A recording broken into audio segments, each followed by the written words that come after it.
A wild day worldwide for tech stocks. Ashley Madison offers $500,000 for information on who hacked them. Microsoft's Cortana public beta hits Android, and more.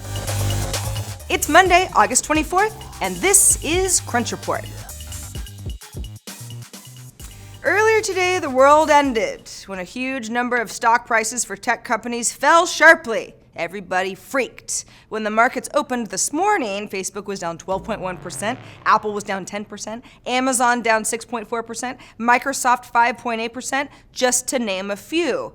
And then things calmed down, as they do sometimes, volatile stock days and all. Things evened out by the market close earlier today. It did start out pretty bad, though.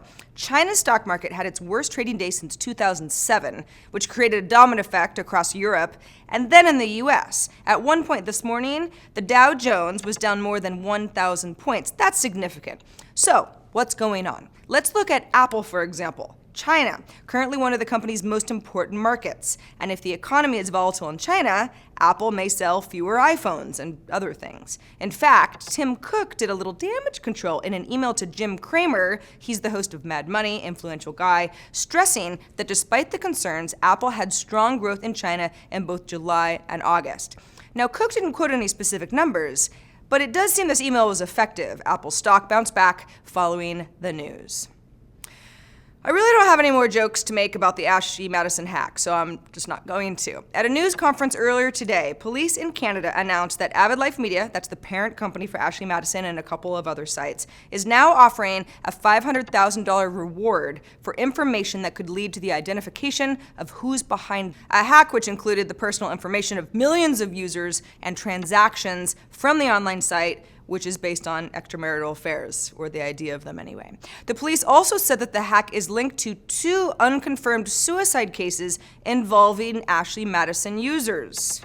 At the news conference, a representative from the U.S. Department of Homeland Security confirmed the Toronto police had requested assistance, but that the FBI was focused on the network intrusion aspect to the hack. We need some good news. How about this? Microsoft launched the first public beta of its Cortana personal assistant for Android today. Although apparently they got so much interest that they already closed the beta. Hopefully you got in if you're interested. If you didn't get in time, it's not much different than Microsoft's Windows PC version of Cortana. You can use your voice to set reminders, search the web, track flights. It's like Siri or Google Now.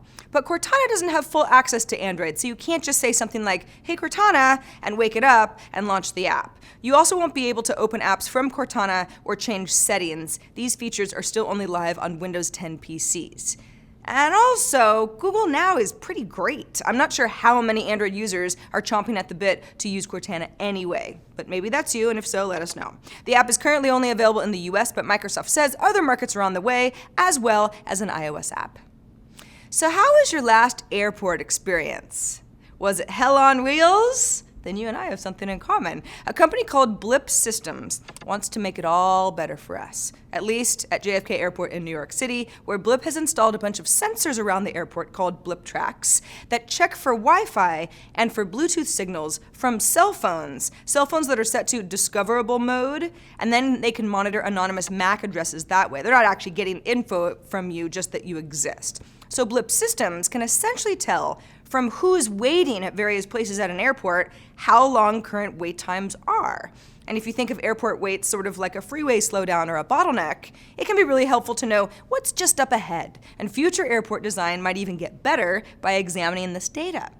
BLIP Systems is also tracking wait times in airports around the world, like Cincinnati, Toronto, Dublin, Amsterdam, Barcelona, Dubai, and Auckland.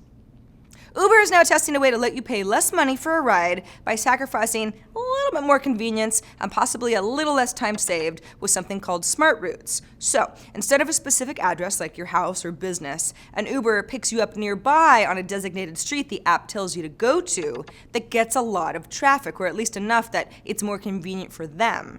If you choose a location along this route, you save $1 or $2 off the main Uber pool price. So it's a lot like taking the bus, but it's just an Uber. For the drivers, smart routes can help organize similar riders together and waste less time and gas overall. That means they can finish Uber pool rides of multiple riders more quickly and pick up more fares, which earns them and Uber more money overall. The company is currently testing smart routes on at least 2 kind of thoroughfares in San Francisco, particularly to areas that public transportation doesn't adequately cover. And if you live here, you know that's a lot. And that's the report for today. I'm Sarah Lane. Crunch Report airs Monday through Friday at 7 p.m. Eastern, 4 p.m. Pacific, right here on TechCrunch.com. Thanks for watching. See you tomorrow.